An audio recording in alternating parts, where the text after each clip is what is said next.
Hola, ¿qué tal amigos del YouTube? Bueno, y vamos a ver aquí una lista con las mejores gráficas de la historia, lo que considero yo que son las mejores gráficas de la historia. Bueno, yo y mucha gente.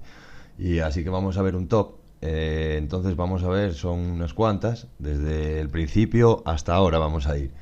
Así que bueno, la primera que tenemos un poco considerable, que fue la que marcó la época, fue en 1996, la 3D FX Voodoo. Algunos que tengáis bastante memoria o años como yo, eh, os acordaréis de ella. Así que bueno, fue lanzada en 1996 y el fabricante era 3D FX, ni siquiera era Nvidia ni AMD, que muchos no, ni la conoceréis. Y bueno, lanzó lo que sería la primera familia de las tarjetas gráficas que cambiaron las reglas del juego en aquellos tiempos, que serían la serie Voodoo, que es así que os sonará un poco más. Y había una en concreto que se llamaba Voodoo Banshee, que esa sí que era muy clásica. Y bueno, tenía una velocidad de funcionamiento de solo 50 MHz y tenía 4 o 6 megas de VRAM. 6 megas, no gigas, estamos hablando de megas en 1996. Y bueno, era la mejor tarjeta gráfica que había ya en aquella. De momento no había Nvidia, todavía no Nvidia no había empezado a fabricar modelos. Tenía resolución máxima de 800 por 600 píxeles. Y a pesar de las limitaciones, bueno, colocó a 3DFX en la trayectoria de la fama de los juegos de PC. Y al final acabó siendo comprada por Nvidia. O sea, compró la compañía Nvidia. Y luego, en la siguiente que vamos a ver, va a ser una Nvidia Arriba 128. Esta la fabricó Nvidia, que en el 97 empezó a ofrecer competencia real a 3DFX con la Riva 128 o NV3. El nombre significaba animación y vídeo interactivo en tiempo real e integraba la aceleración 2D y 3D en un solo chip para facilitar su uso. Era una gráfica muy sorprendentemente buena, porque duplicó la especificación inicial de las Voodoo, porque iba a 100 MHz, las Voodoo iban a 50, como dijimos antes, y contaba con 4 megas de RAM. Y bueno, fue la primera gráfica en ganar tracción en el mercado de las gráficas de Nvidia, fue la primera que sacó Nvidia. Entonces luego, la siguiente sería, el número 3 sería una 3D FX Voodoo 2, que sería la segunda versión de la primera que vimos antes del 96. Entonces, de aquellas gráficas se conocían como aceleradoras 3D, y así presentó la 3D FX en 1998, la segunda versión de las GPUs Voodoo, que son para competir con la Riva, con las 128 de Nvidia. Entonces se trataba de una mezcla heterogénea, como podéis ver aquí en la foto, y se presentaba un reloj funcionando a 90 MHz, no a 100 como la Nvidia 128, pero tenía 8 o 12 megas de memoria RAM y era compatible con Sly por primera vez. Es la primera gráfica que salió compatible con Sly. Como sabéis, Sly es para colocar varias gráficas en paralelo. Entonces, admitía resoluciones de máximo hasta 1024 por 768. Y bueno, en el número 4 vamos a ver la Nvidia GeForce 256. Esta, bueno, fue una de las más míticas de la historia, que mucha gente que anda con ordenadores se acordará de ella. Y es la primera gráfica en portar el nombre de GeForce, porque antes eran, como os dije, era Nvidia Arriba 128 y bueno, sacaron unas cuantas hasta la GeForce 256, pero no solo se llamaban Nvidia. Y entonces le metieron el nombre GeForce, que llegó en el año 99. Esta gráfica es del año 1999 y es considerada como la primera GPU del mundo, ya que, como hemos mencionado antes, se consideraban aceleradoras 3D. Esto se debe meramente a una inteligente campaña de marketing de Nvidia, sino que también fue el primero en integrarlo todo en un chip, que como se puede ver en la imagen de arriba, además fue el primero en tener refrigeración activa, que tenía un ventilador. Antes no tenían nada, tenía solo la placa.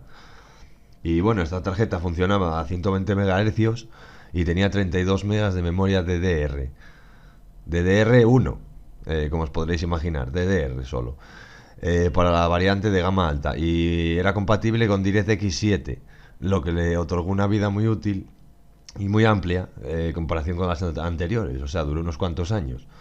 Y coincidió con el lanzamiento de algunos de los mejores títulos de PC de la historia, como el Age of Empires y muchos juegos míticos de aquella época, y entonces la convirtieron en una de las mejores tarjetas gráficas de la historia, por lo menos de las más icónicas. Incluso yo tuve una. Y bueno, luego en el número 5 vamos a ver la Nvidia GeForce 8800 GTX. Esta también la tuve yo. Esta ya es bastante más moderna de lo que estábamos hablando. Esta es del año 2006, 10 años después de que se saliera la 3D FX Voodoo. Entonces fue cuando Nvidia lanzó la famosa GeForce 8800 GTX, que tenía 128 núcleos de Tesla, arquitectura Tesla, y 768 megas de memoria GDDR3, que bueno, ya quedó un poco atrás esto, ahora vamos por GDDR6.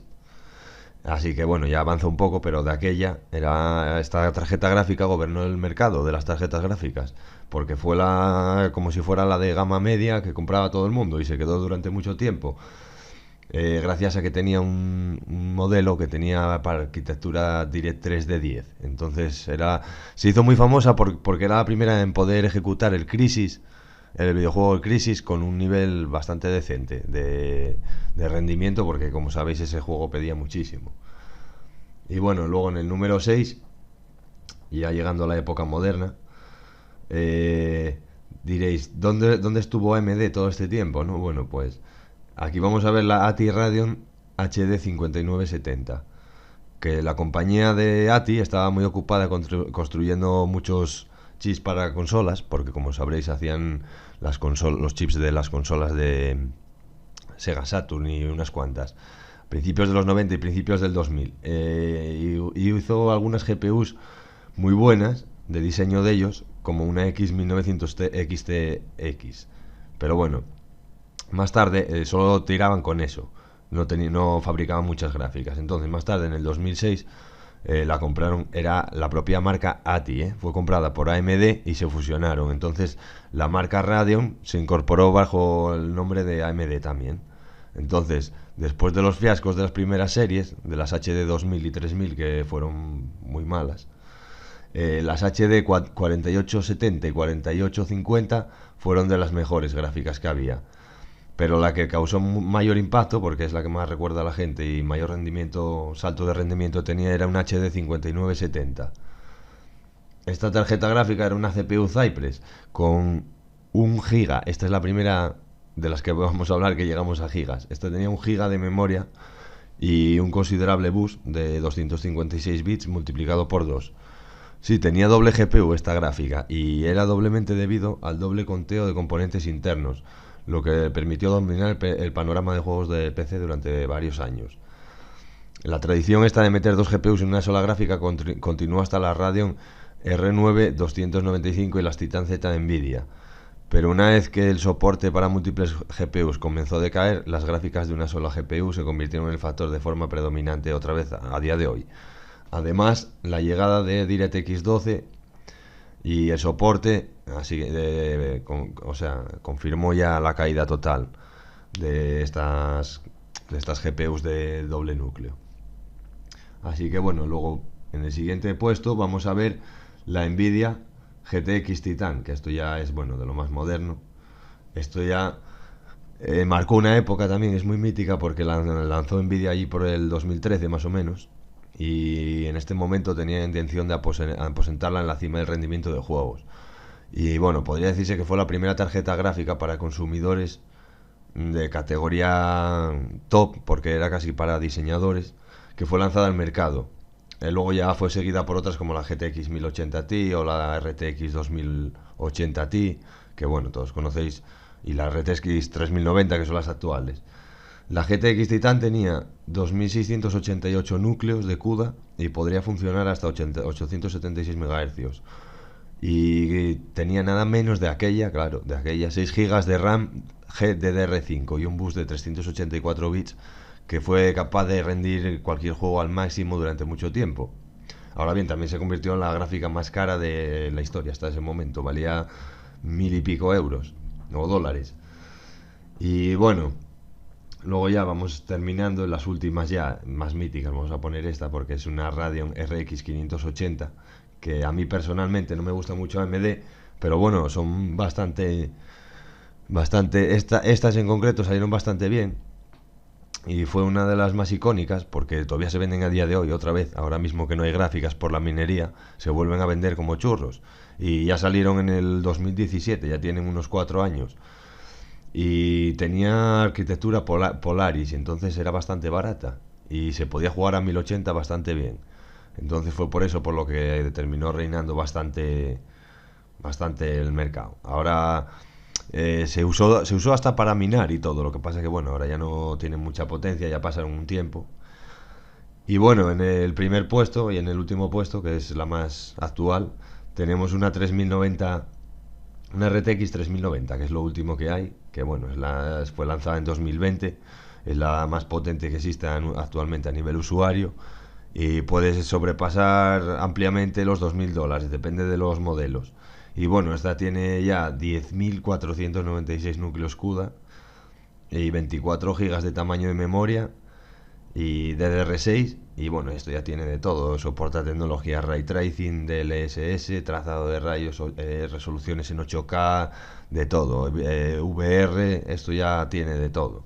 Esto ya funciona con cualquier juego y va a tardar muchos años en quedarse atrás porque tiene 24 gigas, que todavía a día de hoy es muchísimo. Así que bueno, esta es la lista que hice con las mejores tarjetas gráficas de la historia, así que bueno, espero que os haya gustado y ya nos vemos en otro vídeo. Hasta luego.